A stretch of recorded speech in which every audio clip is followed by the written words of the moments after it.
It's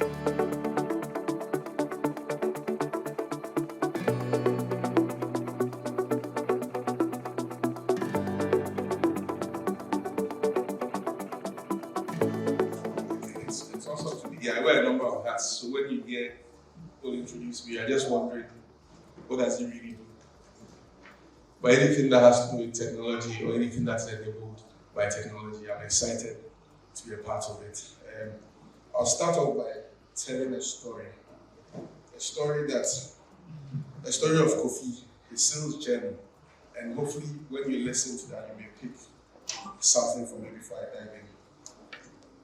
Kofi has always been a natural salesman, and he always has a warm smile with a knack of understanding people and being able to convince them to buy things. But Kofi needs to do more than just having a charm, because guess what? The world has changed. So one Monday morning, Kofi sat in his office, scrolling through his CRM system, and the software had become his best friend, tracking every interaction he had with potential clients. He noticed the pattern.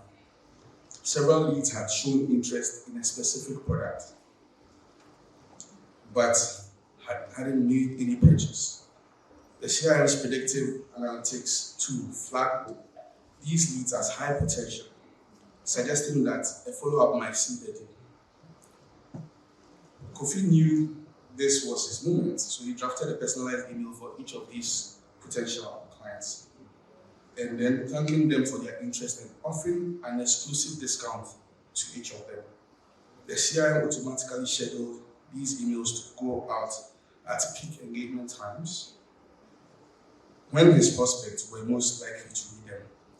However, responses had started trickling in, and a few of these clients requested more information, while others were ready to make a purchase.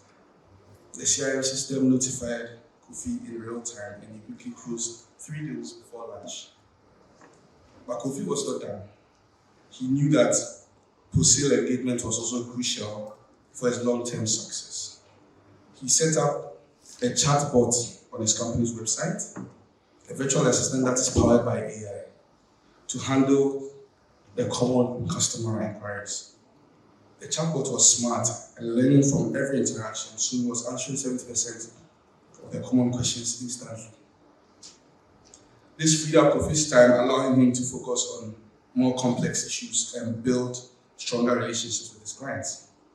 One day, Kofi received a notification from his social media management tool. It flagged a tweet from a customer praising the company's fast response times. Kofi knew that this was an opportunity to reinforce his brand. He responded personally, thanking the customer and offering a small token of appreciation, a discount on their next purchase. The customer was delighted and shared the experience with their followers, driving more traffic to Kofi's website. As the months went by, Kofi's sales numbers soared, and he used big data analytics to fine-tune his marketing strategies. Focusing on the channels that brought the best results, his customers noticed the difference too. They appreciated the personalized service, the quick responses, and the consistent experience across touchpoints. Kofi's success didn't go unnoticed. The CEO called him into his office one afternoon. Kofi, you have transformed our sales approach, the CEO said. Your use of technology has not only driven sales growth, but also made our customers happier than ever. What is your secret? Kofi said, it's simple. I combine my passion for sales with the power of technology. By understanding our customers and using the right tools, I've been able to connect with them in ways that matter. So Kofi continued his journey using technology not just to sell, but to build lasting relationships. He knew that in the digital age, sales was no longer about closing deals. It was about creating experiences that kept customers coming back, satisfied and loyal. Have we learned anything from this story? And so if you go through that journey of using the CRM, a number of things that came up. I'll point them out in my presentation, but you'd see how it makes sense all through and through. we're just going to look at the importance of technology and look at the technological innovations for sales growth and customer satisfaction. And then we'll just review a couple of case studies, and then we'll look at takeaways. So we are all excited about technology. We all have the power of technology, but we probably may not be using it to our advantage. The technology gives us that competitive advantage because our world keeps revolving. The needs and the taste and the things that people appreciate keeps changing. What people see value in 6 years ago will not be the same as today. And so the way of doing things, and I'm sure even in registering for this conference, you've noticed that you are being engaged via SMS, you are being engaged via email, and in diverse ways. This is the organizers trying to use technology to ensure that you are informed at every point in time. And so you need to, maybe you've attended other conferences and it wasn't like that.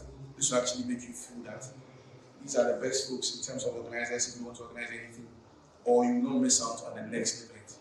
And so this keeps you ahead. It also will technology will also help you reduce cost and also increase productivity. And ultimately, you will enhance the customer's interaction and satisfaction.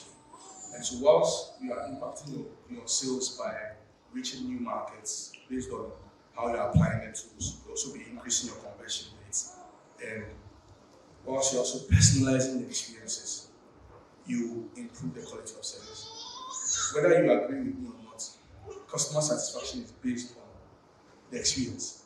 It's right from when I start talking to you right now, or when I pick up that phone, or when I send you that email, the experience starts. And I could plug out or plug in based on how it goes. So I talked about the CRM system. CRMs, I'm sure, how many of us use CRMs or know about CRMs? Let's see. Okay, a handful. CRMs help you manage interactions and potential clients, and it's usually very data driven. And so if you have a cycle where once you meet a prospect, you are putting information in there and you are building that profile, that persona, you then use the CRM to help you to discover insights around the customer's preferences or their behaviors, and also help you engage them in terms of if you want to run an email campaign or you want to do any sort of follow-ups. Also, if you want to go through your entire sales process, the CRM will help you do that. And there are a number of them. Salesforce, I'm sure some of you may have heard of Salesforce, Microsoft Dynamics, SEO, and quite a number of them. The most important thing for you is not just to look at the cost of the tool, but how flexible it is for you to customize to suit your needs. There's no point using a system that puts you in a box and you're unable to do much with that tool. And the next thing I'm touching on is big data. Again, did you hear that in the story? Okay. So, big data is a concept of having a vast volume of structured and unstructured data. So, this data may come from your interactions with customers, may come from transactions, may come from social media, even people visiting your website, and people leaving feedback. All of these things feed into that data that you've put into a pool. And what do you do with that? You use that to drive your decisions. And it helps you do much more, should I say, accurate targeting, and even come up with better strategies to engage with your prospective clients or even your existing clients. So whether you are segmenting your clients and identifying who is a high-value customer or who is in which location, and so the way I approach a Kumasi client may not be the same way I approach an Accra client, and that can change in different. And the way I approach selling a particular item to a woman may be different from the way I'll sell. That's it. If I'm selling a phone to a woman, I probably will be highlighting the visual. They like to take good photos and videos, so that will be what I'll be driving at. And I probably will talk about the processing power and things like that for a man. Again, there are a number of tools, Microsoft Power BI, Cloudera, Google BigQuery. Some of these tools, you may not be able to use them yourself or deploy them yourself unless someone, a technical person, has deployed them for you. But once you get a hang of it, you should be able to use them to do a number of things, tracking customer interest, user behavior, to even visualize all the complex data, all the data you have to uncover your insights. Artificial intelligence. So again, in Kofi's story, I mentioned AI as well. Okay. Us, when people hear AI, they only think about going to ChatGPT and putting in a prompt and getting something, and drafting their emails. Someone sent me an email and he copied and pasted everything. And then I responded to him and said, I can't believe you have to use AI to send me an email. And he said, oh, I'm sorry, I was trying to correct my grammar with the AI. But yeah, he copied and pasted it. But again, with artificial intelligence and machine learning, it gives you the opportunity to carry out, use those algorithms, analyze the data you have, to be able to either carry out some sort of lead scoring. So you have the data. How do I pick out the leads from this data? And so if the algorithms allows you your past interactions, the customer demographics, the behavior patterns on most of these platforms will allow you to be able to look at who should I prioritize. So Kofi said a number of people when they were high potential, and so he had to engage. Again, it helps you do some predictive analysis. Based on the historical data, you'll be able to forecast the sales trends. So you know whether in the next 6 months you are making more sales or you are not, based on the data. Also, it helps you identify customer behavior, any potential churn. Now, chatbots and virtual assistants, you can't be on your website all the time. Neither can you be behind the phone all the time unless you have a call center, right?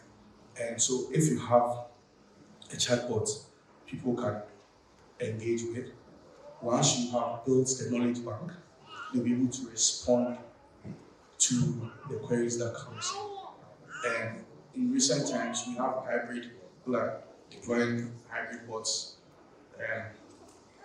with call centers. And so the call center rep may not just be taking calls, but they may be responding to some of the things that comes through the bots.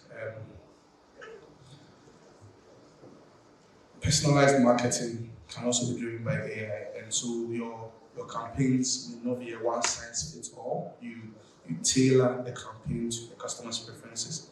So you see that this woman keeps going to sites that have shoes, and then maybe you have those type of shoes.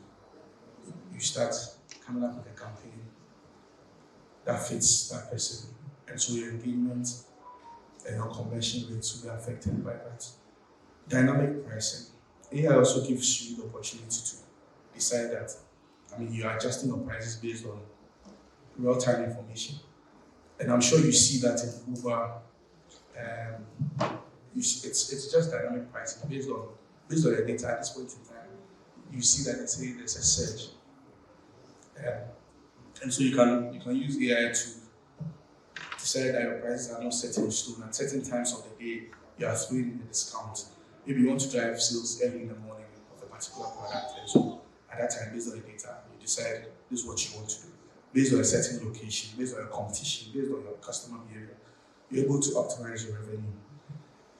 And so there's IBM Watson, there's Salesforce, Einstein, there's Clary, there's Drift. People just use AI for product recommendations and inventory management, price sentiment analysis. How many of you have shopped on Amazon before? Just a few of you, but you notice that you keep getting recommendations. All of this is driven by AI.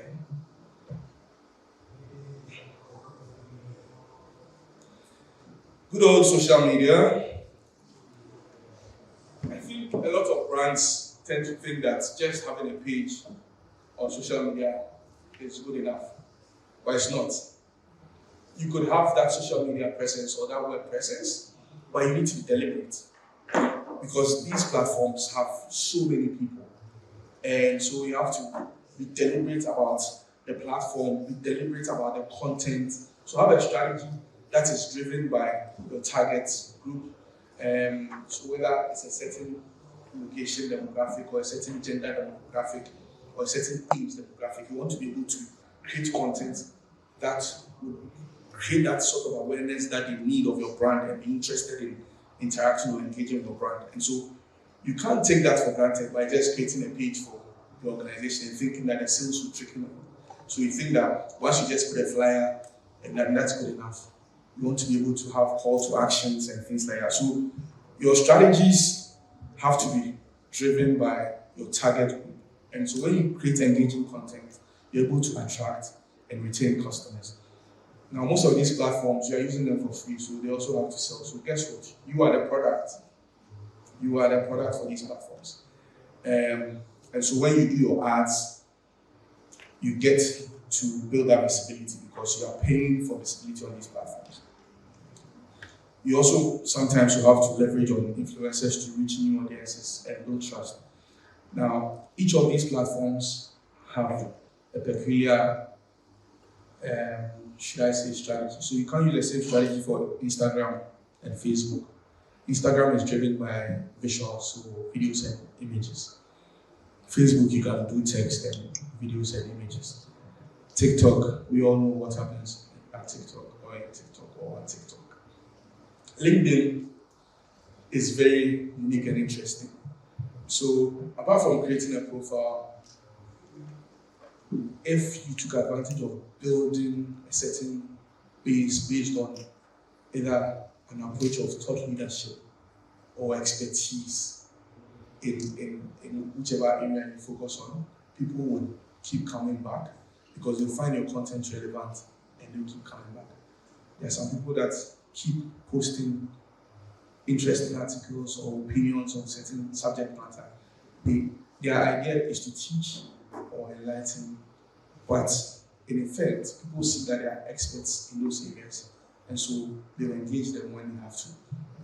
And so LinkedIn is very unique in that way. Then there are email platforms that you can use, but all of this you use to build awareness and also build interest through campaigns. Now, the last one on sales growth is e-commerce. So online shopping, and I think usually when people think about e-commerce, they just think about selling products, but you can actually sell your services online as well. And I'm sure you've noticed platforms like Google and Microsoft driving cloud and certain digital purchases. E-commerce is simply a transaction that starts and ends online. That's it. So your Tonaton is not an e-commerce platform. It's not an e-commerce platform.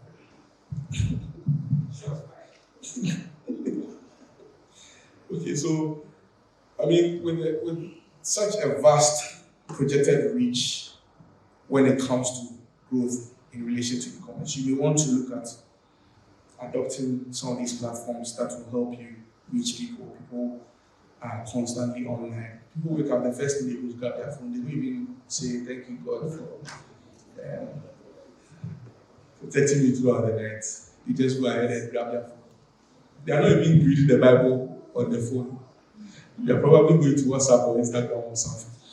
But you see, people can take advantage of these things and create either use existing applications. And I'm still not saying go and build your own application because most of these applications already have the eyeballs. You go to Instagram, it has the eyeballs. You go to Facebook, they have the eyeballs. So you can take advantage of these platforms. But again, it's all up to you. If you decide to build something, once it's responsive and it's optimized in a lot of ways, people may just want to use it. And so if you notice, Amazon keeps streamlining the user experience and building efficient delivery systems. I'm sure some of us in this room have made orders from Alibaba and you don't know the buyer on the other side, but you still trust them to deliver. But I'm sure if it was a Ghanaian, you say, oh, we want to pay on delivery. Or we want to enter the shop and touch the item. And that's why service folks even stay away from trying to use these platforms because it's almost like I've not experienced it yet. But maybe they can also throw in maybe a trial or something for you to experience it from the service perspective. But we have to change our mindset. You are trusting the Chinese, why don't you trust your own?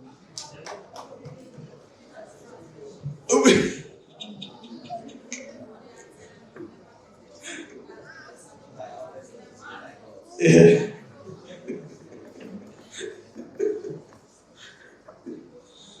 So we'll now just go through the customer satisfaction bit. Again, I talked about the chatbots earlier. And so the chatbot then makes you available 24/7. So whether you're sleeping or you're awake, it's responding to all the queries. And whether you have customers in China or Dubai or in South Africa, or Nigeria, or Kenya, or anywhere, they constantly will be responding on your behalf. And that's actually some effort towards customer satisfaction. What customers don't want is your unavailability when they need to speak to you, because then they feel like if you're not there, why should I continue to engage you or continue to use your product? I was complaining to the telecell folks yesterday, and they gave me a good reason, but my in fact. In doing that, you also want to look at speed. So if you notice, if you have an Instagram or Facebook page, your response time is always very important. There are people who check those things before they even go and like your page. They are checking whether because Facebook will state your response time, and sometimes people will also put those reviews. So if you are using tools that will help people to engage, then why not? I had this experience from a dispensary in New Jersey where a chatbot would ask me, once I was entering the dispensary, I was asked to scan the QR code, and I scanned the QR code. So then I started answering all the questions. By the time I got to the counter, they already knew what I wanted, because I'd gone through everything, and all I had to do was pay and leave.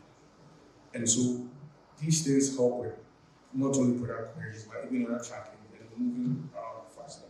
You can deploy these things in diverse ways. There's no one size fits all approach. Your process as an institution, when it comes to customer satisfaction, is very important.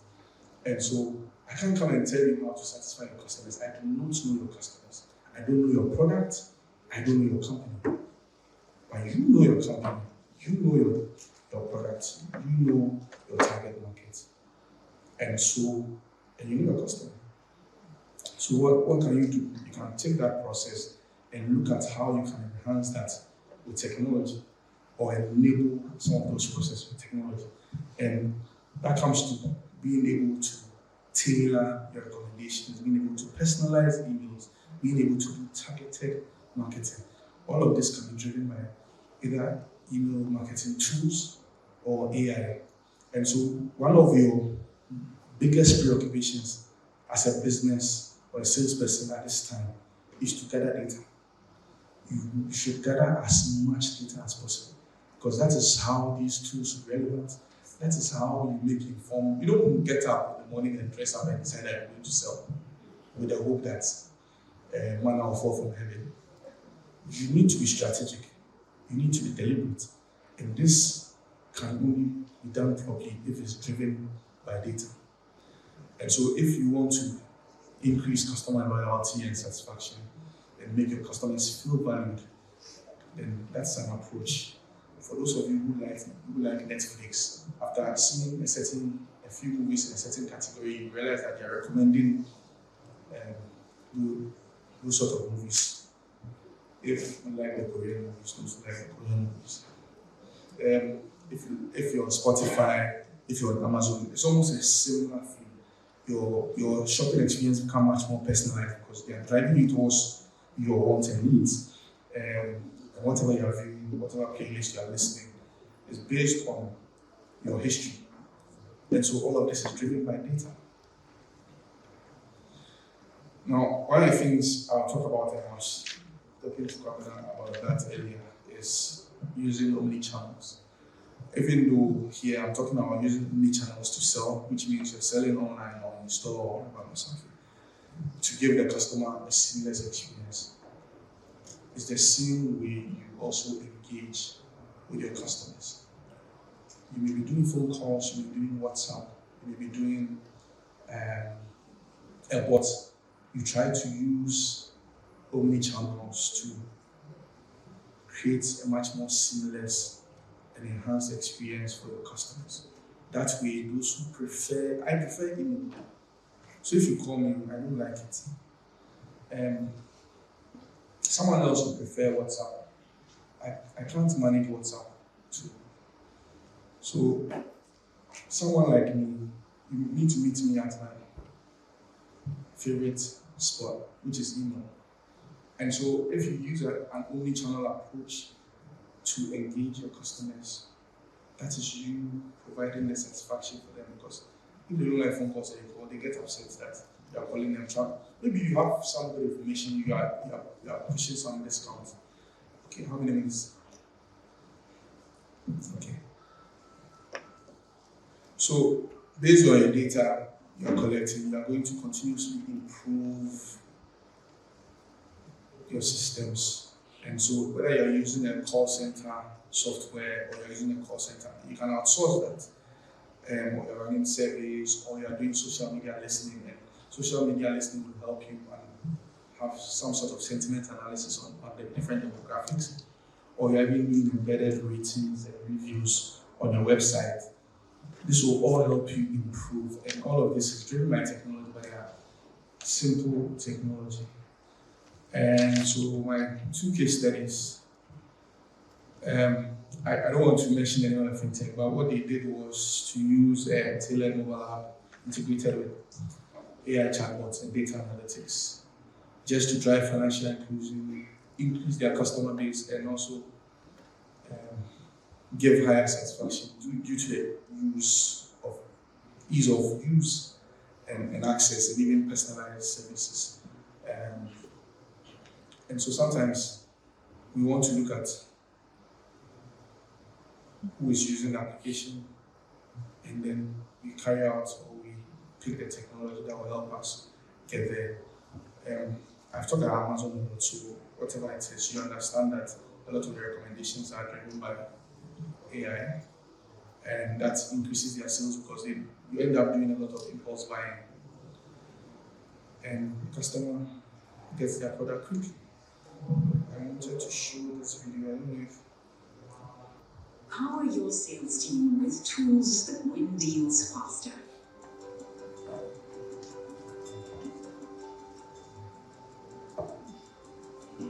Microsoft Dynamics 365 for Sales brings together data across CRM, LinkedIn, and your Office 365 productivity suite to drive the personalized and authentic engagement today's customers demand.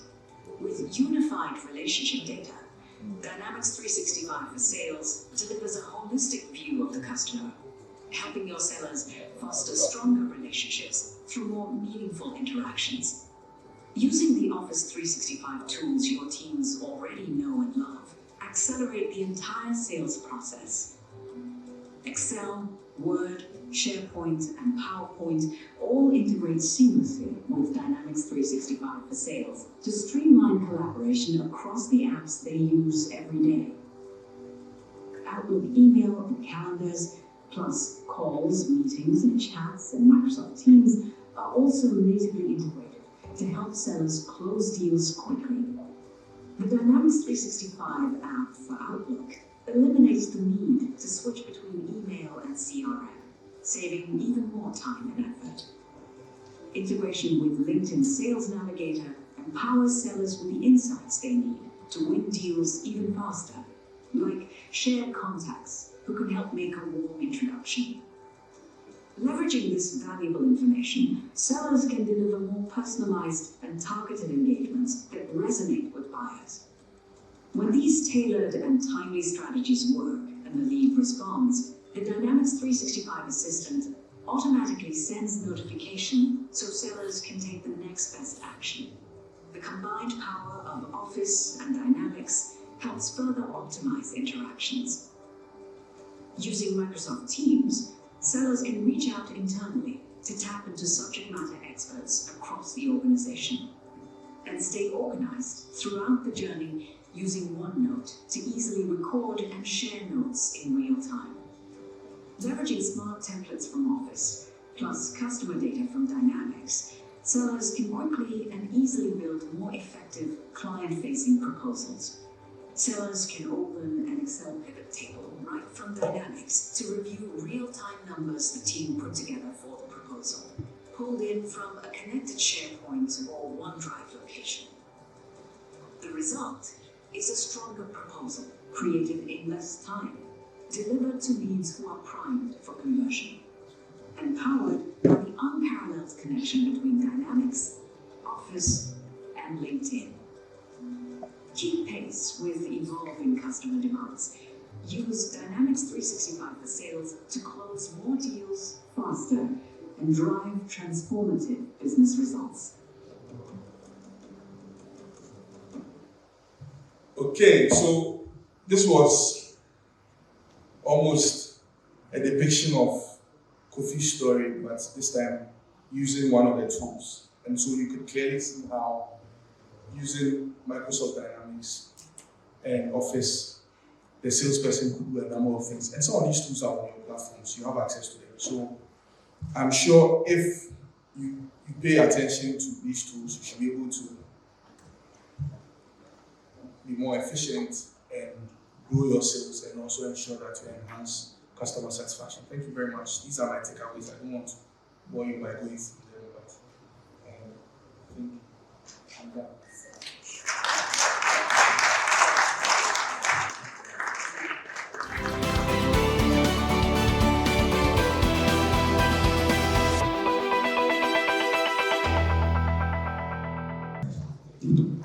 Okay. So, fun fact, I used to eat Nehemiah's mother's bread.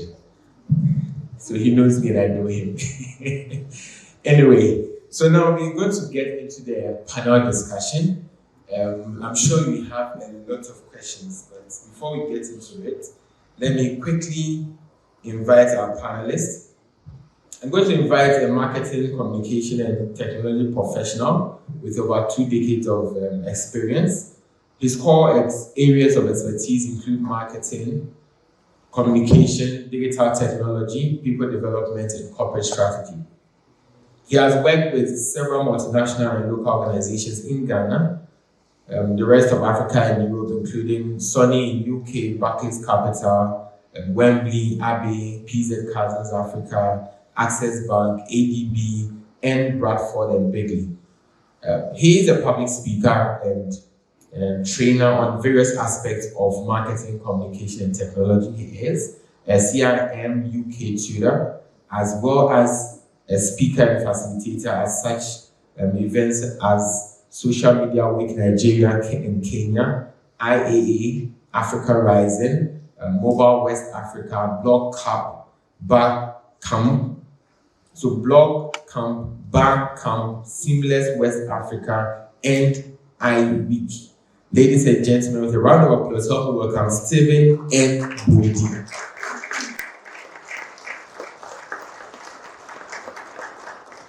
Thank you so much, Stephen. Next, we want to invite a gentleman who has over a decade experience in sales at various levels. He currently works with Haptel as the head of merchant relationships or merchant relations and partnerships. He has a strong belief that sales is the fuel that powers the growth of any organization, and it's important that sales professionals understand this, and this cannot be overemphasized. With a round of applause, help me welcome Daniel Opuni-Frimpong.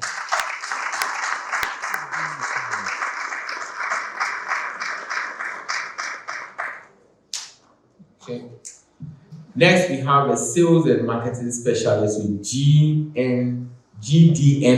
With a round of applause, help me welcome Kwejo Wedi Jr. Right.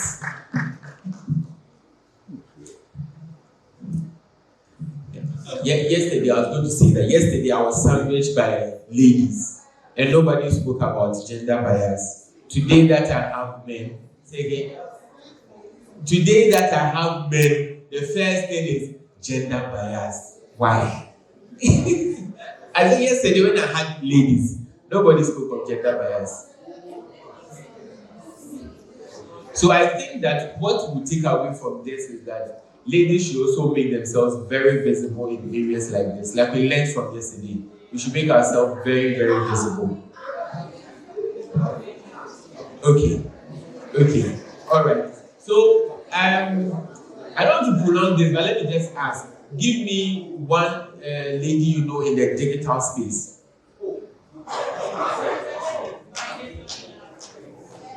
Amina Apex. Okay, I think we can go. We'll look for her the next time. Yes. Thank you very much.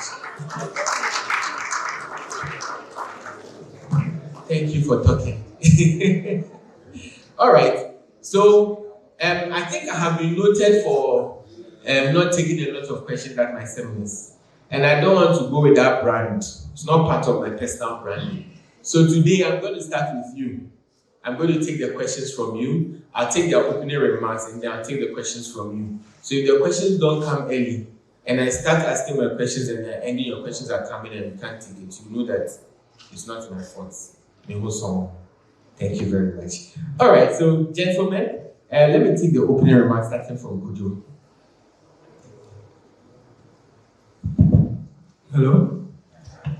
Good morning once again. My name is Kujo Jr. and I work with the Ghana Domain Registry. So Ghana Domain Registry is an agency of the Ministry of Communications that's in charge of managing domains in Ghana. Currently, we are working with a private institution to manage the domain. Very soon, we are going to have the whole management of the domain. And here, as a marketing practitioner, who wants to talk about how sales innovation in tech itself entails, and going to speak from the perspective of the domain industry. I've had a privilege to work with some registrars and some registries, that's .ke, Kenya, and also .ng Nigeria, and some registries like GoDaddy and domain.com. So I'm here to share my little knowledge I have in sales, tech innovations for sales, and I'm also here to learn from my big people here. When I heard some bio, I was like, hey, I'll catch you. But I know how he's there. Thank you very much.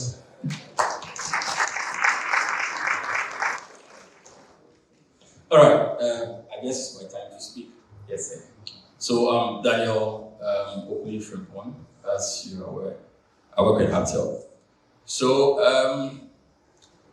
honestly, when I was called on to participate in this discussion and the topic was brought to my attention, there was one thing that really kept running through my mind, and it's this. So at the core of every sale are two main factors. So you have a customer who has a need, and then you have a product that is able to meet that need. And as salespeople, all we need to do is to align the two. Tech just comes in as a tool to make this possible, right?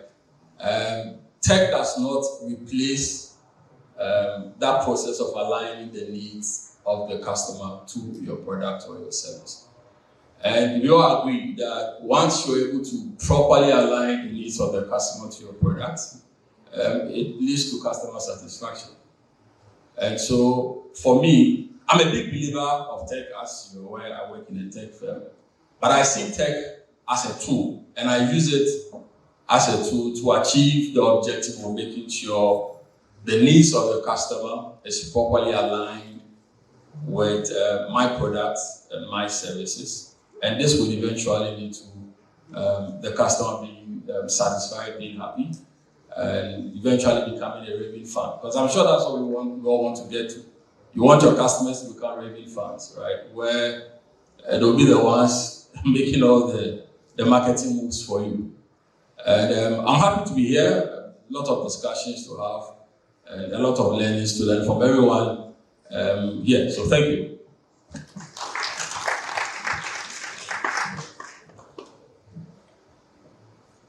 Thank you very much. And good to see everyone. Thank you, Nehemiah. That was great. And Kobina, thank you.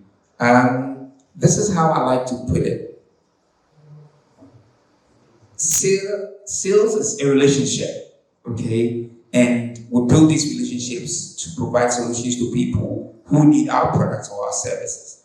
Now, the more you know about the person you want to sell to, the better you are as a salesperson, the easier and everything else it becomes for you to sell to that person. What technology does, in summary, like Namia said, is that technology enables you to know that person better. And also allows you to also know how you're doing a lot better. And that's generally what we're going to be discussing. I'm glad to be a part of this. Let's have a good conversation. Thank you. Right. Thank you very much, Stephen. And thank you to all our panelists. We've heard from Nehemiah already, so we'll take it to clear remarks for now. So the board is not quite now. Please, any questions concerning the topic we're talking about? Okay. How do you manage to sell a service product through the use of the same technology? Then the second one will be, how do you enhance a product sale using tech? Thank you. All right, let me try and chip in on that one. I think one of the myths that we need to debunk now is that technology and embracing technology is not all about how sophisticated the technology is. I hope you understand what I mean. It can be as simple as anything. And what I know about sales is that sales is also about telling the right and compelling stories about your products and services. Now, if you look at, for example, what I call like the kind of digital landscape, okay, you will find that. When was the last time you went to an internet cafe, for example? They are dead, right? Today, even my grandma in the village sends me obedience videos because she has a smartphone. Okay, so it's about packaging the information that you want to send to her in the right format. Okay, you're probably dealing with a woman at Makola who you think is not tech savvy. She can't open an email or whatever, but she can click on a video and play it. So it's about packaging your story the way that she can access it and engaging with her that way. Okay, tech includes USSD and IVR and things like that. And she can listen and say, press 1 to get this, press 2 to do that. And you can still, as I said, the reality is that she has to embrace technology and she wants to. Sometimes it's we who complicate the technology and stop her from embracing technology. I hope you understand what I mean. So that's the first question. I hope that makes sense. Somebody else might want to chip in. Yeah, I had a thing or two to add. So, like I said earlier on, right, tech just comes in as a tool. The most important thing here is you need to know the customer you're trying to sell to. So that's why KYC comes in. You need to understand the customer, and that process you can do it, in person, over the phone. Now, based on the data you get from that customer, there are tech tools that can allow you to analyze that data properly. And it also helps because assuming you have a database like 1,000 people within a certain market segment, based on that database, you can actually run through tech tools that will give you an insight into what to tell that customer, who you might think is really not tech inclined. But at the end of the day, what you want to do is to align the two things. And I always come back to that, because that is the core of sales. Align their needs to your product. How do you get to know what their needs are? You can use that through data. They don't necessarily have to be the ones utilizing the data. You utilize the data to understand your customers more, so you can get that process going seamlessly. I think because Daniel and Stephen have spoken about using the tools for insights, I'll just talk about the fact that you may feel that the degrees of separation between you and the customer is wide. But guess what? Maybe a second level connection to that person would be the person who would deliver your message. And so if you told that story about your product, maybe even via WhatsApp, your grandmother may not be on WhatsApp, but you may use the submarine approach and then show that video to her on your phone. And that's you reaching that person without the person being tech savvy. And so even in a big market, there may be a few people who may either understand these tools, but because you know your customer or you know that demographic, you could even be targeting these folks. for them to then reach out to a larger group of people. I think sometimes we tend to overthink the technologies when we could actually be simplifying them. And that's why I talk about process a lot. And so what is the process you are trying to use to sell to a particular market segment? If you understand or know that segment, then you choose the tool. And in doing that, it might not be you engaging or interacting with them directly. It may be a second level connection to those people. So, thank you. All right, thank you. Is there a round of applause for our panelists? Okay, any other questions? So moving forward, when you are going to ask a question, kindly mention your name and where you work. We'd like to know you. So, any other question? Okay, all right, sure.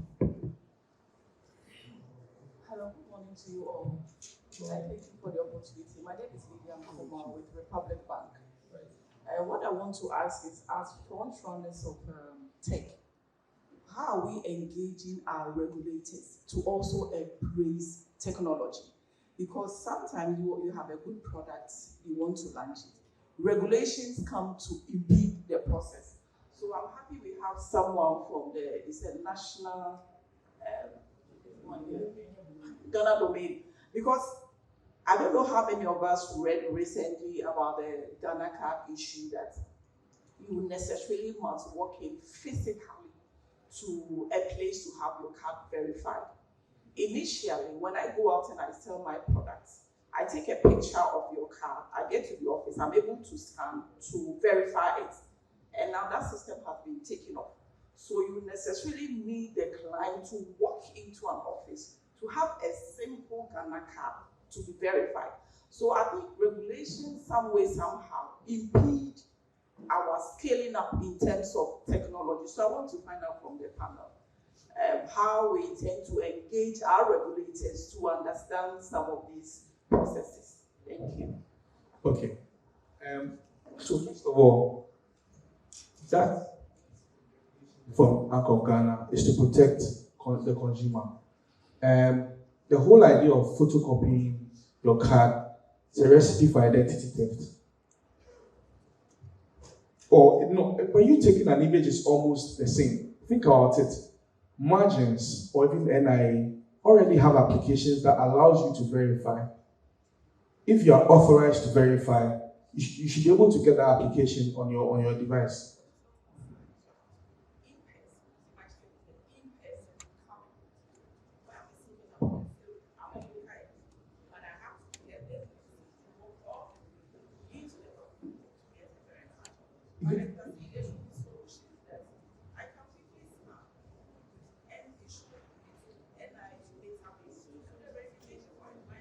And that's actually, yeah.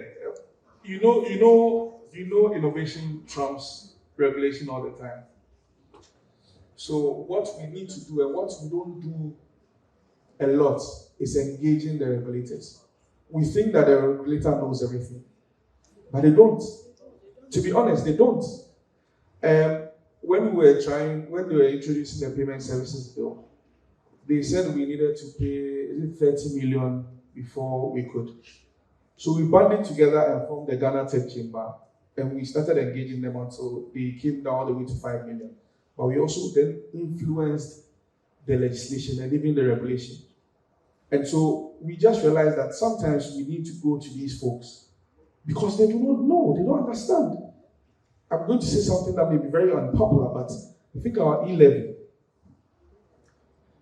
a lot of people said it was not the best way to go. But it almost felt like the engagement was not there. And you can't be overseeing a set of people and churning out regulations without understanding the people. It's just like you selling. How are you selling to someone that you don't know? You are assuming that people would take up the things that you're selling, which is not how the world works. And so maybe we should also make more effort in engaging these regulators, because it may be inconvenient for you. It may reduce your turnaround time when it comes to sales, but they may also have a motive. Their motive may be that they are protecting the consumer or the customer. maybe you can then sit and say, how do we meet halfway and ensure that the customer is protected, at the same time you get maximum value for your time?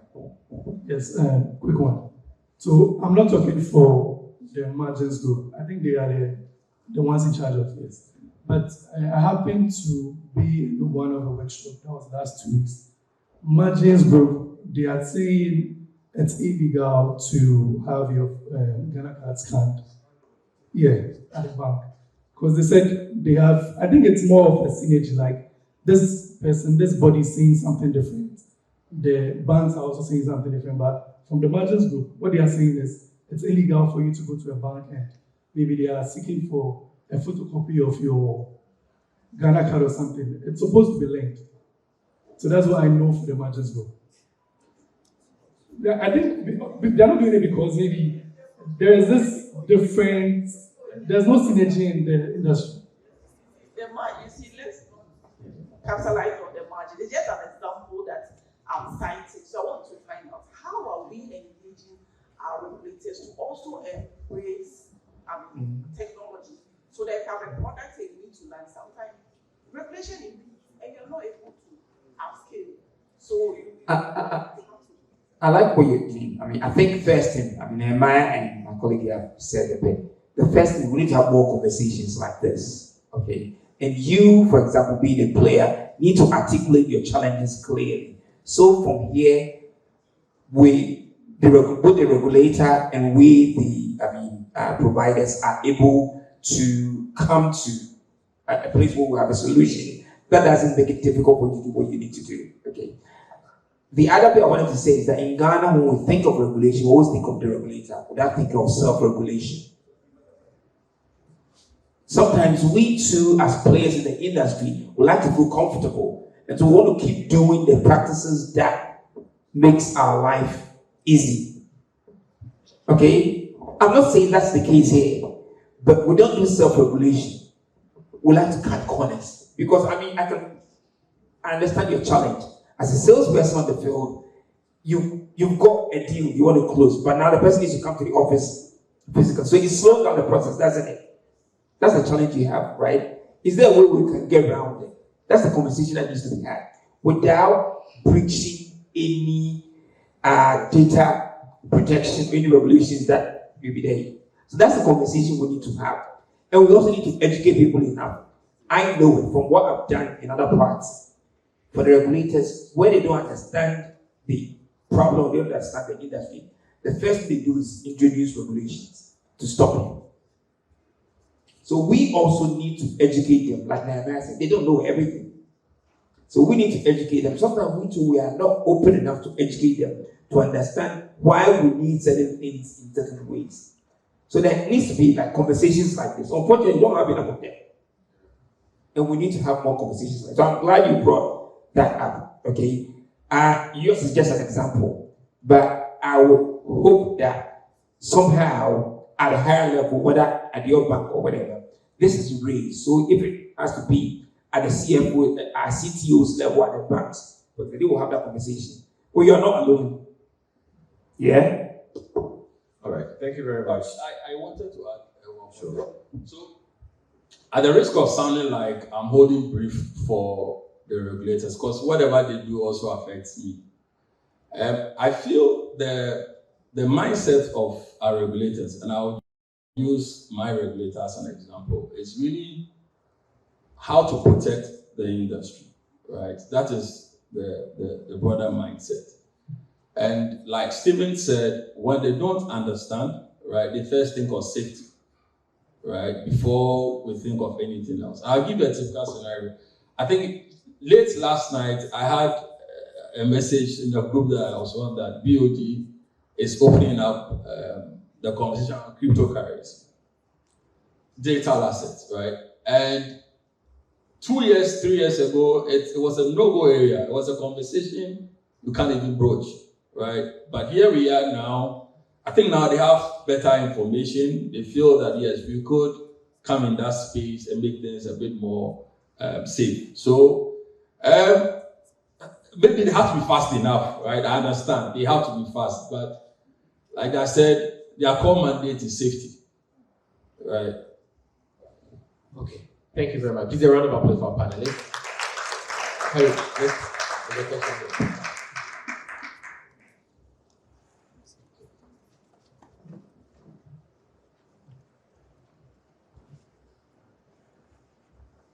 Thank you. I want to find out Please, you have your your name and where you work. Sorry. My name is Christy. I work with Dad Microcredits Limited. I want to find out, in your presentation, Emma, you mentioned quite a number of tools that we can use for our sales growth. If you can be a bit practical, what specific tool can be used for what kind of sale so that you can get this growth that you are looking for? I'll be glad. Thank you. Okay.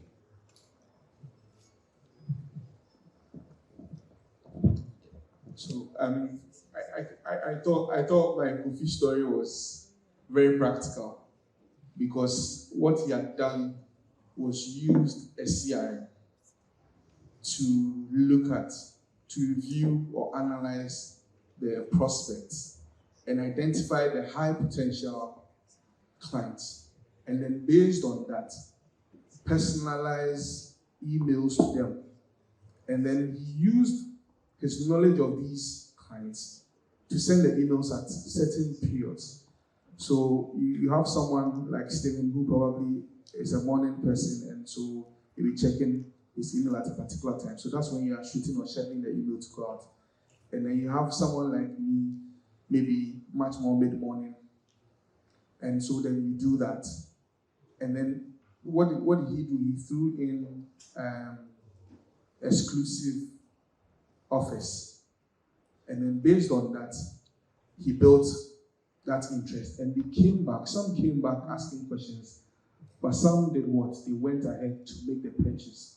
And so a tool as simple or as complex as a CRM allows you to use the data to be able to manage your pipeline, to be able to manage the information about these clients, and to be able to understand them better, and then customize your interactions and your communication with the clients.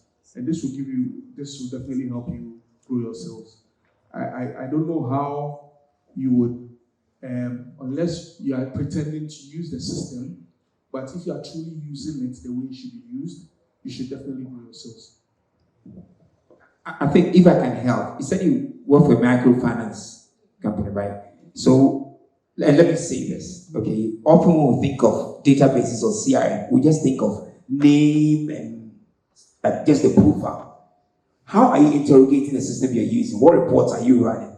So if you take any particular client, for example, do you know how often they come for, let's say, a loan? What business are they doing? How often do they need, for example, an overdraft? What's the limit? What kind of business are they doing? Okay, what's the potential of their business? There's something we call, for example, customer lifetime value. So you should be able to understand what's the profile of the person. These days, we've gone beyond demographics to psychographics. So even the lifestyle of the person and things like that. So one of the challenges is that sometimes we have all these tools, but we're not running the right reports from them. We're not also interrogating the data. There's something we call making data-driven decisions. So the decision you are making, whether or not this customer, you want to give them this loan, is it based on any data? It's not about the size of their business, but it's sometimes about how often they are, for example, depositing. So what's the risk? What's the exposure for you as a microfinance? You understand what I mean? So there's tools out there. We could give you, hundreds of them. But how we use it is more important than the tool itself. So that is what you see. The tools are out there, but we want to know which specific tool will help you do a specific task, if there's anything like that. So there's no one-size-fits-all approach. And that's why I said that if you understand your process, you know which tool. That is when I can say that, so for email, use this, and that's why I also mentioned omni-channel communication. And so depending on what you are trying to achieve, you pick And the example he gave is simple. That one may not even come out of your CRM. It may come out from the microfinance software that you're using. And you may be able to see who is repaying loans quickly, who is doing, this person is repaying on time. Maybe you want to sell a vanity product to the person. So maybe you think the person comes in and they are always having jewelry. Suddenly you come up with a certain product that can sell that. Those things are driven by the data. And that would mean that you're not even introducing any new tool. Because you understand your process, you know how to enhance that by the technologies that are available, and they be very simple tools that you don't even have to pay for. Okay, hello. Please, my name is Nana. I'm a Smart Bank PLC. I want to do a follow-up question on her own. Assuming I want to use a YouTube or a TikTok channel, we want a practical aspect of it. I don't know anything about YouTube, but then I want to sell on YouTube. How do I get my product out there for new people to know and be able to contact me for me to close a deal with them? We know that there is a way you can go on to trend on YouTube for anybody at all to know you, or on TikTok for anybody at all to get to know your product. I think that is what we want to know. So let's take YouTube and then TikTok as an example of a social media platform for sales, and then give us in practice what we can do to trend and to make sales to the prospective customer out there. Thank you. Yeah. Let me take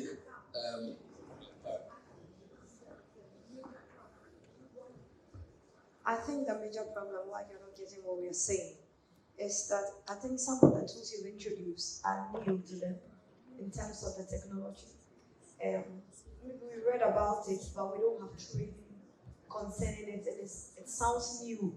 So aligning what we know to the few things that you are introducing along with what we know, it sounds like you're talking about big things far from the simple life we know. That's all. So I think maybe if you're going through the tools and what it actually does, we can find something and say that maybe this will work for me or that will work for me. That's all. Let me just have this small YouTube. So you see, YouTube, right? You don't go on YouTube with the intention of directly trying to build a sale. Your first motive is to build an audience, right? An audience who value your content. Now, the more you keep sharing your content, right, and they see you as a valuable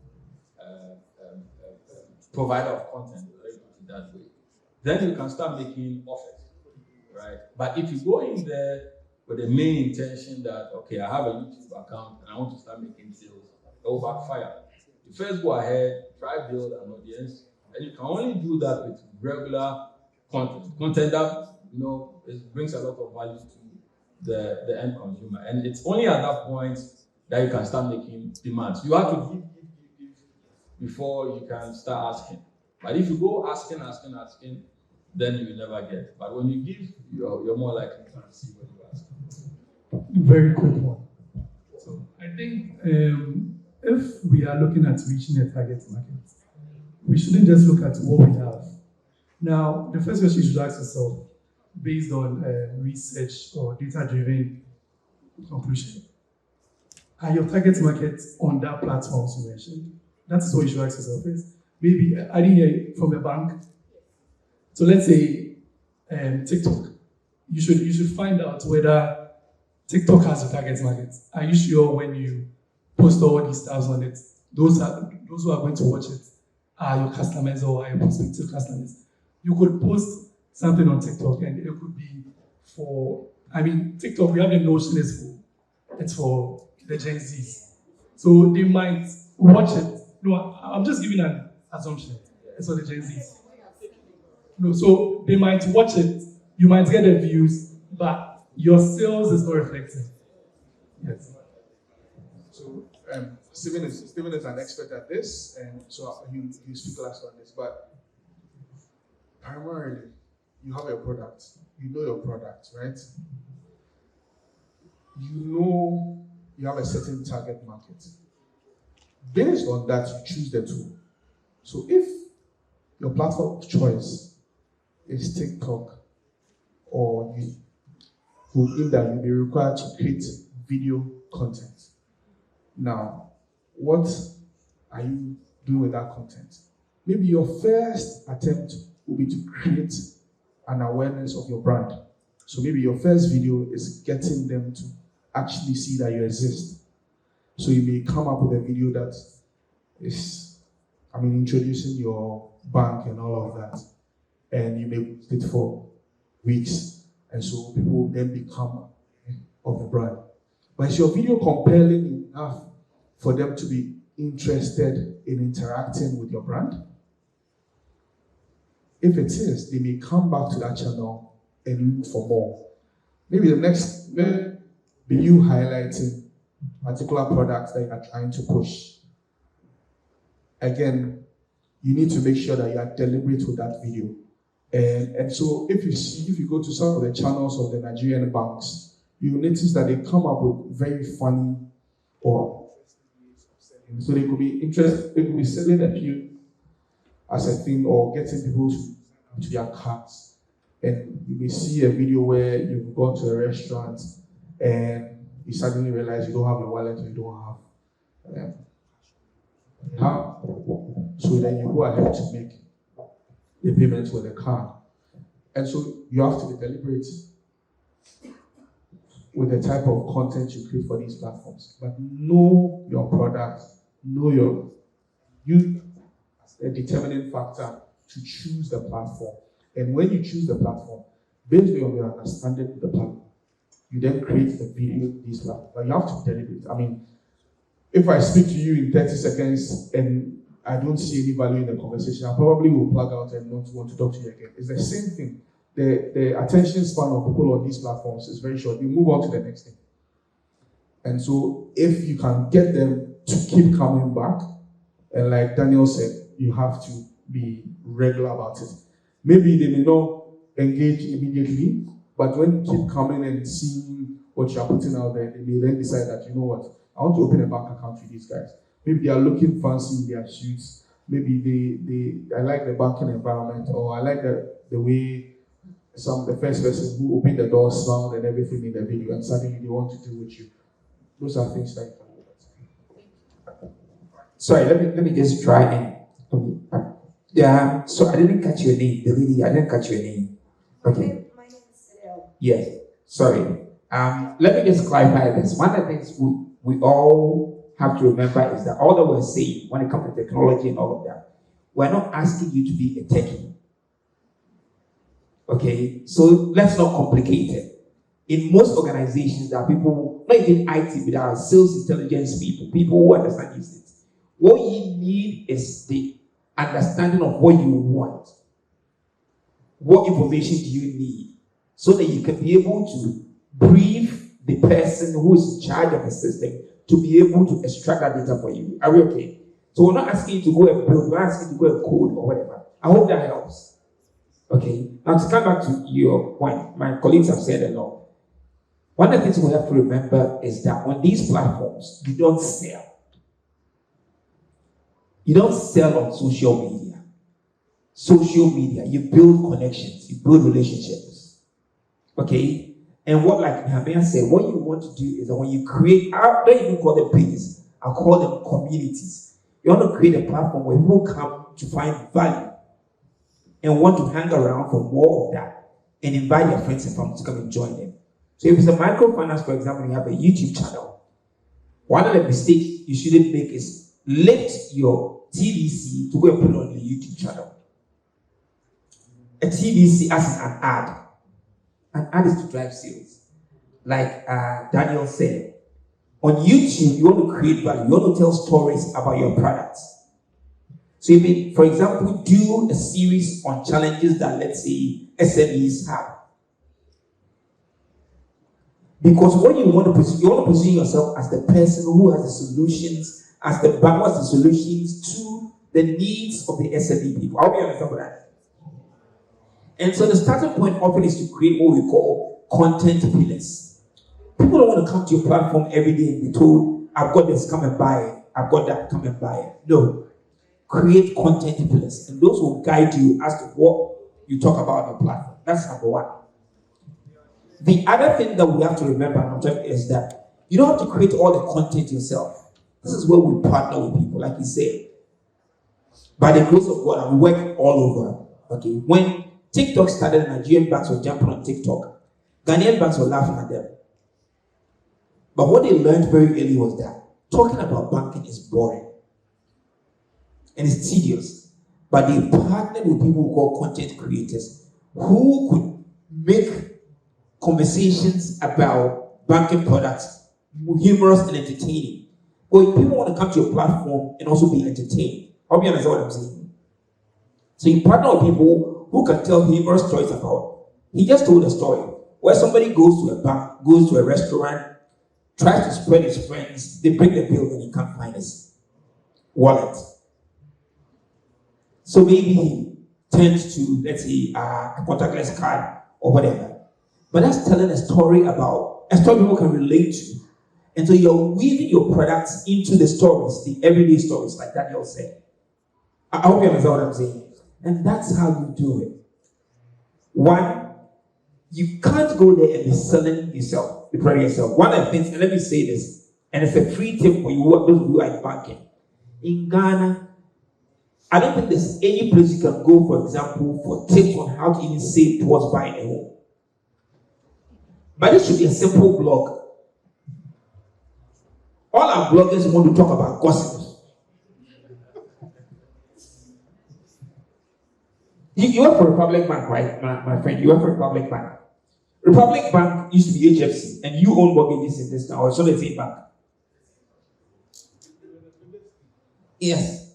I've got friends there. Some of your marketing people are my very good friends. Daniel and the rest, they are my very good friends, and I know them. Okay? But you see, you can't be selling mortgage every day, come and buy a mortgage. Tell people about how to create value in even the home that they have. Do you understand what I'm saying? Or how they can start saving towards that. So you're telling stories. And those stories are engaging. They want to come back for more. And the story behind it is that, by the way, if you're looking for a mortgage, if you're looking to buy a property, we also offer mortgages. You see the way it works. So you're not selling them a product. You're rather positioning yourself as their partner. That's what we start. We don't go to social media to be sold. You go to e-commerce, you go to Amazon for them to sell to you. But you go to social media to connect, to find value, want to go back. My friend here is a pastor from a church. This is how a church is. When you find a church you like, right? You want to keep going back. Invite your friends and family to go. It's the same thing when it comes to social media. Find a page where you find value. You want to go back and want to find your friend, invite your friends to go and join. So we connect, share, and we find value on these platforms. I hope that makes sense. Thank you. All right, please. Please, where's the microphone? Okay, you have a question. Please let her answer or she'll crucify me. Hey, gender bias, please. It's not about gender. Good morning, everybody. My Yes. name is Bennett Akins. I work with Ports Marine Limited in Tema.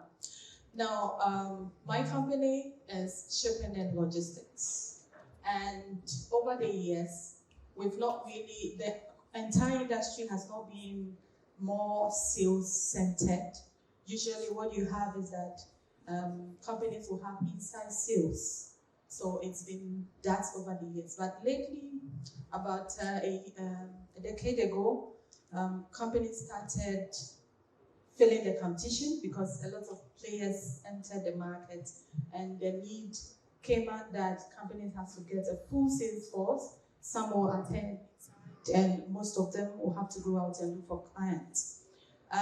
My company, in order to make the work a bit easier for outside sales persons, we had to roll out a CRM software that we started January this year.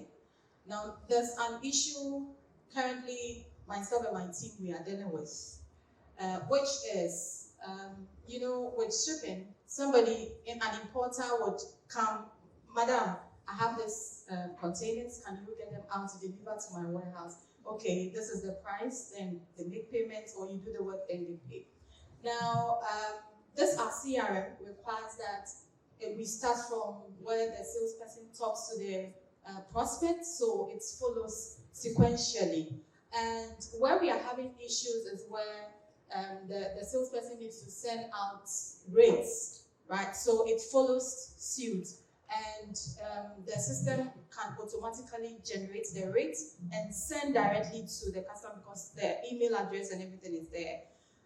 Now you have most customers, they don't appreciate that system. They still want the old way of, please, the price is this, and or you text a WhatsApp or a message, because most of them are not used to emails. Even the emails, you will have to, they don't want to give you an email, they don't want to deal because they don't have the time. It's more like, our industry is like a web gas stuff. So you have most of your people not ready to go through all these things. And I'm asking, how do we, get our people, if it doesn't work, then it means that all the effort we have put in to initiate and streamline our sales activity, and we wouldn't be able to achieve our objective. Let me ask you, see, all that you talk about is great, but I think you missed a step, which is the stakeholder engagement bit. Okay, you need to engage them and onboard them. Do you understand the way that they want to be served? Do you understand the processes that they are used to and what they would prefer? You can't just roll out technology and expect people to latch onto the technology. He hinted at E-Levy. That was the problem. We won't go there. Okay, so you need to do a lot of stakeholder engagement, and this is where sometimes marketing and corporate comms people prepare the way for sales.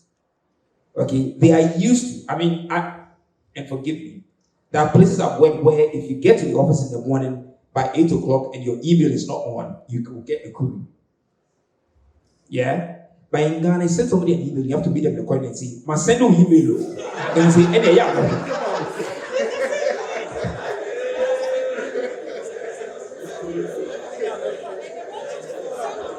So a lot of it is to do with corporate culture. And until you deal with that corporate culture, you can't roll out technology and expect it to work. So I think you missed that step. If I'm not wrong, you missed that step. Okay, the second bit is also get somebody like Nehemiah. I'm not a techie. He's a proper tech person. Okay, to look at the system and say, does the system provide all the solutions? Because sometimes we buy off the shelf stuff and want to just fit it. And it doesn't work. Okay, all right. So I think I talked about using an omni-channel or omni-communication approach. And like you said, if your tool is not giving you the flexibility of communicating with these folks in different ways, then you probably have to, because you need to meet them at a certain point. But the step that you missed was being clear about your communication in terms of the change that was coming.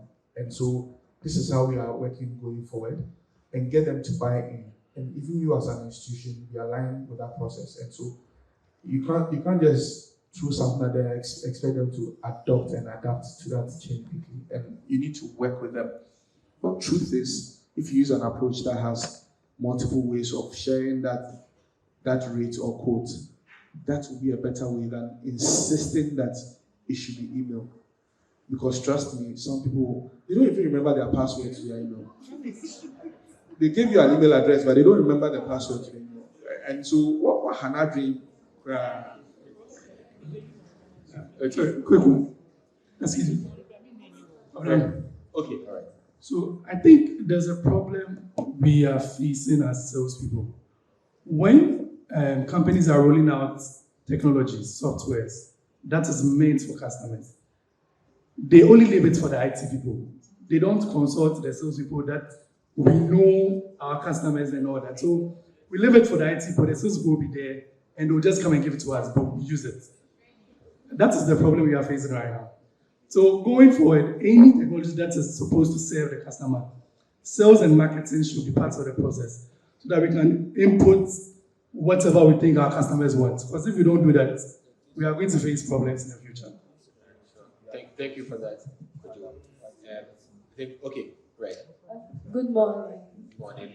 My name is Lillian from Wade. Part of the sales and marketing support. I enjoyed the conversation, the discussion, and how technology aids in sales growth. But I think what we are missing is also what technology, how it also affects sales and customer satisfaction in a negative way.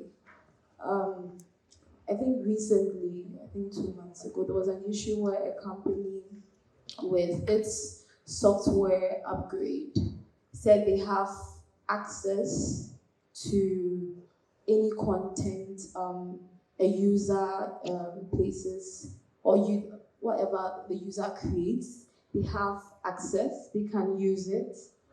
And this is a problem if we continue to use technological tools. Maybe right now, their policy or their contract doesn't stipulate they have access, but one day they can wake up one day and say they have access to your client's information. You've signed an NDA with your client, and then all of a sudden the tool that you are using, the technology you are using, say they have access. And I realized that it's with AI, usually companies that want to dive into AI because they want to capture information to better their software. So they want to get as much as possible. And I think, how do we as companies also handle these kind of situations and safeguard our information? So when Nehemiah was speaking, he said something. When you go on a free platform, right, you should know that you are the product that you're trying to sell.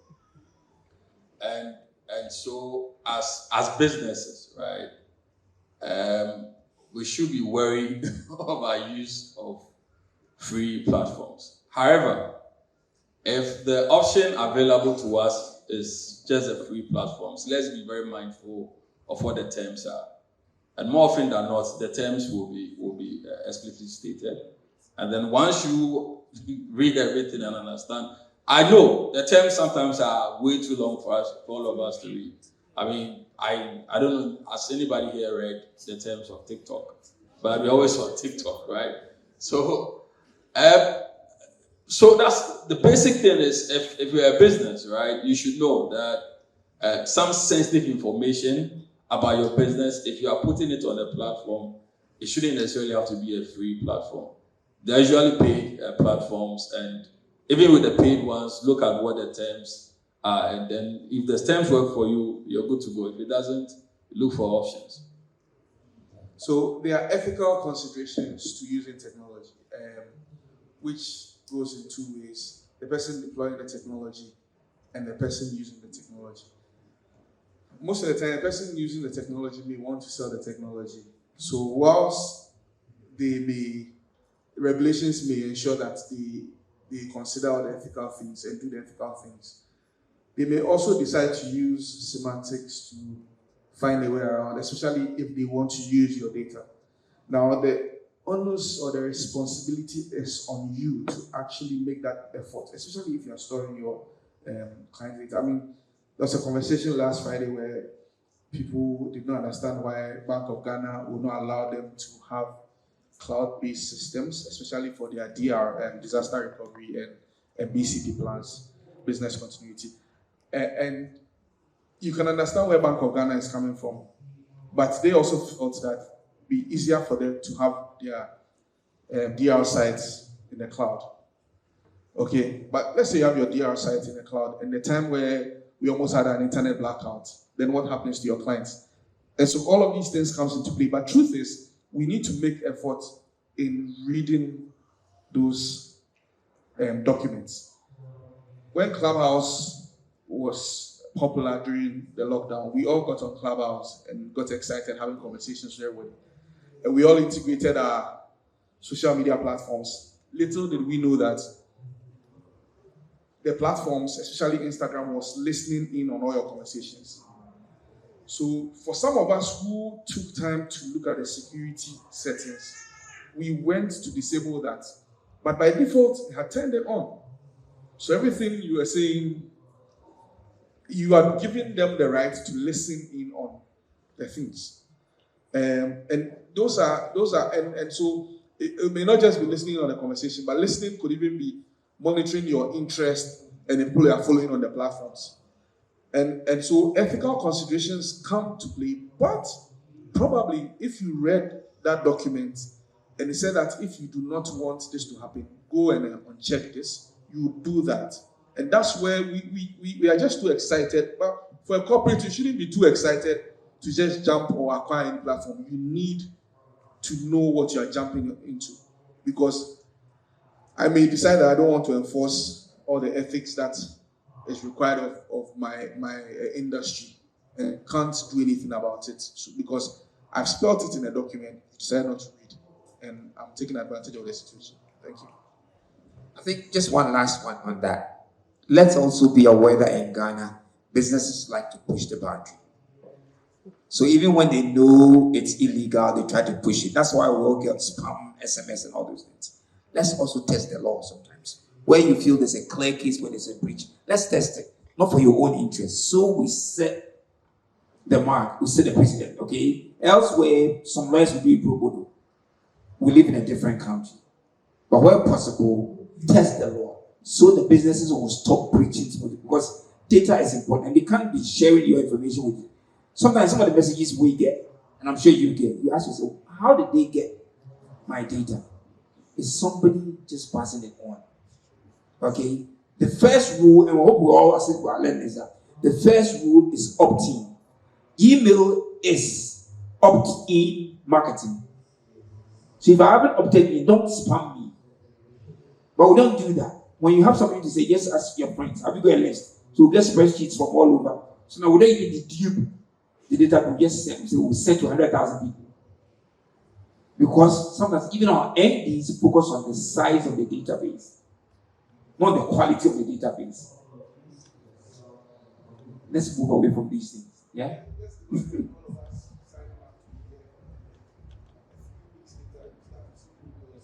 And SMSs based on your registration details. And that's what he's saying. People do these things all the time, but then you need to push for the right thing to be done. That includes asking questions or even being able to sue people or push the boundaries when it comes to how people access or have your data. Right. Thank you so much. Please let's get a microphone here. Okay, you have it. All right. Good morning. My name is Restus. I work with Build Financial Technology. Build is an accounting software, a SaaS model to respond to the lady's question. Understanding your market is good so that the flow for CRM will go. Let me use my company as an example. So some months ago, we realized there's a lot of churn. So we decided to understand the market very well, and we used a CRM tool. So we decided that, okay, if your subscription is ending 7 days, an email is sent to you. But looking at the email read rate, it's very low. A lot of people don't read the email. I deal with a lot of MSMEs and SMEs. They don't read. So what should I do? Two things. One, either call them to remind them that their subscription is ending or send SMS. Now with the SMS, I can tell you have a 0% churn. Like nobody's churning again. By the time you realize you have everything sorted. So what my big brother Nehemiah said about multi-channels are okay. But let me talk for my clients. A typical MSME in Ghana, can they afford all these multi-channels?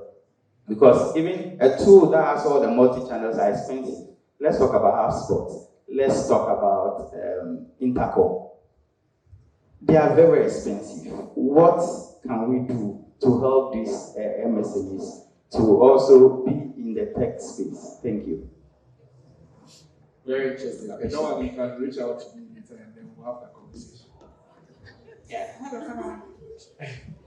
Yeah, man, so that's the response. I mean, there are a lot of ways of going around these things. And so, like I said, You don't have to go for the very sophisticated or expensive tools. You can even use multiple tools to achieve what you are trying to do. And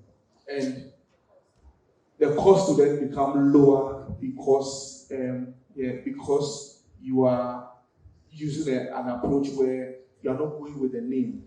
I mentioned Dynamics, and I mentioned Siebel, and I mentioned Salesforce. You may decide to go with some of these platforms, but they may be too expensive for you as an organization, and you may even underutilize them. And so if you look at the approach, we can decide that for our SMSs, we are using a tool from Hubtel. For our emails, we are again maybe using a tool from Hubtel. But for this particular thing, this is what we are doing. And you'll be surprised. You'll be surprised that there are so many tools available, very affordable, breaking that down, and then you actually get to use these platforms. So let's not think that these things are beyond this world. We can have the conversation, and there will be a cool consulting fee. I was going to add that, you see, I think my colleague here said something earlier. Sometimes we don't consult and we don't engage other stakeholders within the organization. For example, IT people are not there just to make sure that our laptops can turn on. Okay, let's discuss it internally. What do we need? What solution do we need? What are the challenges? That's one. And sometimes that's a challenge we give them. And they will readily learn and build something in-house for us. That's one option.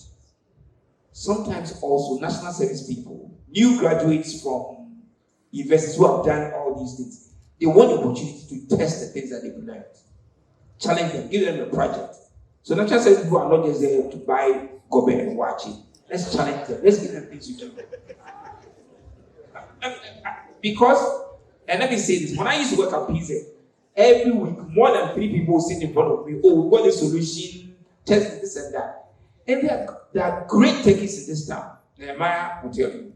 There are great minds in this town. Unfortunately, we as corporate people, we don't channel their energies and their knowledge to the right places. So they get frustrated and they go to Canada. That's the truth. Amazon and the rest come to push them to go. But we can give them challenges to do, and they will develop some of these solutions locally, in-house built. Okay, so explore that option as well. Yeah. Right. Thank you very much. So we'll take a question. Thank you very much. My name is Mary Dojima. I work with Coffee Crew Pharmacy Limited. We have a very wonderful product that is Targentis 5 milligram with the generic name Tadalafil. A very good product which is used for erectile dysfunction. I'm sure our male counterparts who are here know. I'm wondering how you got to do anything with monetization. I will get to that tomorrow, yes. I'm ready. In fact, it's a very good product. Good for erectile dysfunction. I'm sure our male counterparts who might have used that product will attest to that fact. You use that product and your life will never be the same.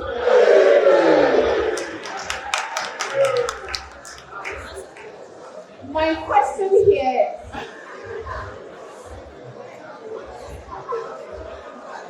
Gender bias.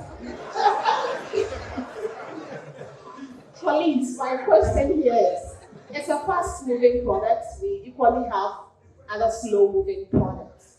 We want to drive sales for this product and the other sales and other products as well. We have an IT department, e-marketing team that is also working tirelessly to drive sales for these products.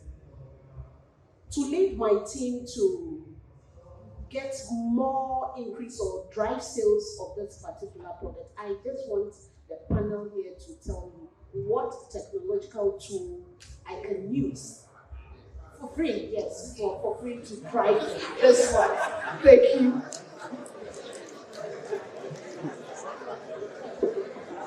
This one, Daniel should be taking this. No, for real. Hubtel has a very interesting and efficient application. I don't think they make enough noise about it. I was in Kumasi and I was having this massive pain, and I mean, I didn't know where to find it from. So I was stuck. And someone recommended I should install the Haptel application and then and look for pharmacy through that. And that was delivered within a very short time. And so the next day when I wanted to eat wache, I decided to try the app. And the wache was on point. And so, I mean, there are tools like that would give you that flexibility. And you know, you're talking about erectile dysfunction. A lot of men may not want to get into a pharmacy or be seen buying medication for them to be able to have an erection. And so if you can be discreet and subtle with the way they can get your product, they would find a way to get it. But truly, you know your customer base. Yeah, I think we need to talk. So to add to what the mayor said, I remember sometime last year when we started a category on sex and the likes on Apple. Within a week, it became the number one selling bundle. Yes, people were really buying it. So it was a bundle of condoms, lubricants, post-pill, and all that. And it was the number one selling bundle we had on the platform. So I'm sure we have conversations around how we can have a product listed on laptop. Yeah. Over 3 years. All right, so I think I'll take the last question. I'm here. Okay. Yes, of course. I'm Ivy from American Rural Bank. It's an addition to one of our panelists who responded to the Ports ladies' question about stakeholder engagement. Right. I think it's very important when as an institution or whatever to engage your customers, your stakeholders on how they want you to serve them. Sometimes you may use a specific way of serving your customers, which they might not like that kind of means of service. For instance, in my company organization, I think 3 years back or so, this is an example that I want to cite. We did a mass enrollment onboarding SMS onto all the accounts that we have. So we put all customers' accounts and then we attached SMS to all the accounts.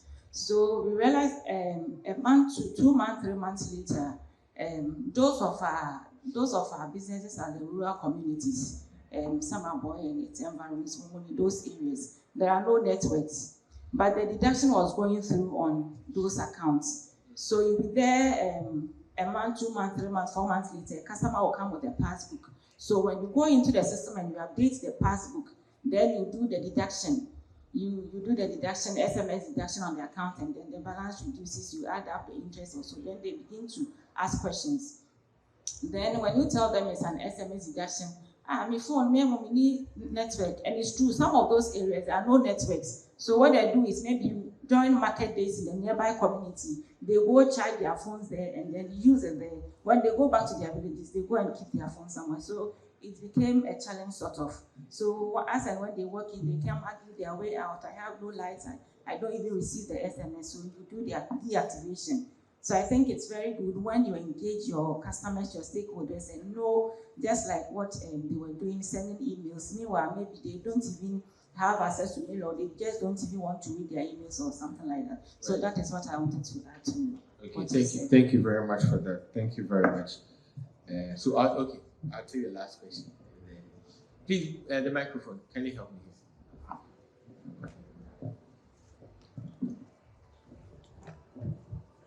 All right, thank you. My name is Bernard Fiado. I am the business development manager for First Insurance Company. And my question is, first and foremost, regarding an intangible product like life insurance. You've already indicated that salespeople, the tech is not to do the sales, it's just to probably provide traffic or get to know. Okay, so social media, yeah, exactly, social media. So for an intangible product like life insurance that is driven by emotions, and issues like medical illness, permanent disability, and death. I mean, people consider these things morbid. So how do you then use like social media, right, to tell such stories, or talk to people about such things to get them to get involved with, draw the traffic to you as a company? That's the question. But I also believe that coming for such an event, we are also agents of change. So before we leave here, I want all of us to push the narrative for a zero tolerance for unread emails at our workplaces and everywhere. And I think that will cause the change that we want to see, even when it comes to the customers. Thank you so much. Thank you. Let me ask you a question. If I stood right in front of you, what would you say to me to buy your life insurance policy? Basically, I would ask you what your income is. I'll ask you what your income does for you and how worthy you consider your income. So my life insurance policy is simply based on my income and the value of my income. Because life insurance, a car insurance replaces a car, the value of a car. A homeowner's insurance replaces the value of a home. What life insurance does not do is that it doesn't bring your life back. It replaces the economic value of that human life. That's why the conversation is starting from your income. I would probably relate to it more if you pointed out how maybe a few years later, after me living for a while, I'll be in a place where I need to sustain my life, and so I would need something to get me living at a certain level. And so based on, and I'm saying this based on, if you came and you asked me the questions you asked me, I'll tune off. I'll tune off. I'll tune off. And I'm saying this on the basis of, you already said that these things are built on emotions.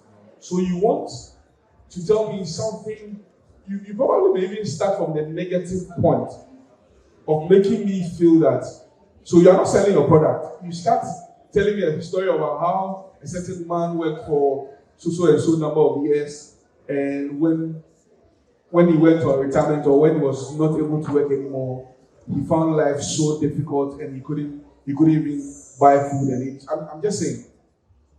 Or if you're selling a funeral policy, you talk about how your parents lost their lives and you couldn't fund the funeral and all of those things.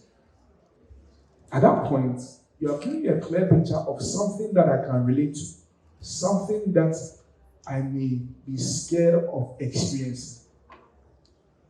And then I'll start asking you more questions. And that is where you can then ask me questions around income and the value of. Because when you start with how much do I earn, and I'm sorry, you are not selling to me. And there are a number of people you won't sell to. So again, it comes back to the content you put online. See, it's simple. You are dealing with technology, but technology just serves as an enabler and enhancer. There's a people and a process bit you can't take for granted. The people bit, whether it's you or the person, your client, you need to make sure that matters more than anything else. And so how you communicate using technology or in a regular way is what matters. So the way you speak to me right now, if you are just translating that using technology, whether through a video or through text or whatever, it's the same thing. You are just using a certain approach that enhances the process. So you can't be doing something that I won't relate to. Obviously, you don't know me as a customer, because if you have analyzed my persona, then you communicate or engage me differently. And this is not an argument. No, at all. I'm not trying to say I know. At all. So I think that it's a conversation, so we'll keep it at that. If I can help, I think one of the things that I keep saying that content should also have an emotional kernel, an emotional connection. Okay. So, for example, what are you going to? You see, when you sell solutions, you don't sell products, you sell solutions. So, what's the challenge that somebody without a life insurance policy have? So, it could be testimonials that you are posting on social media, for example, how a policy came in to save a situation, for example, okay? And also, some are talking about the benefits of the products, it's the point that you have, but don't put the products ahead. The question you asked, and I think we're going to have to agree on this one. One of the challenges with the insurance industry today is that we send uninformed people onto the streets to go and harass people to sell policies to them. True. Yeah. And it's because we don't take the first step. The first step is educate people about why they need insurance. So. And then off the back of that, let me please say, off the back of that, you can sell. So the same blog approach I introduced there, same way in Ghana. If you are asked today, why do I need life insurance? It will be a long talk. But I shouldn't come to ask you. You, as a player in the industry, you can decide to own that content. And I challenge you, speak to me after this. Let's take this project together. Yeah? You and I will take on that project. Be the insurance company that informs people about the need for life insurance. And own that space. Yeah?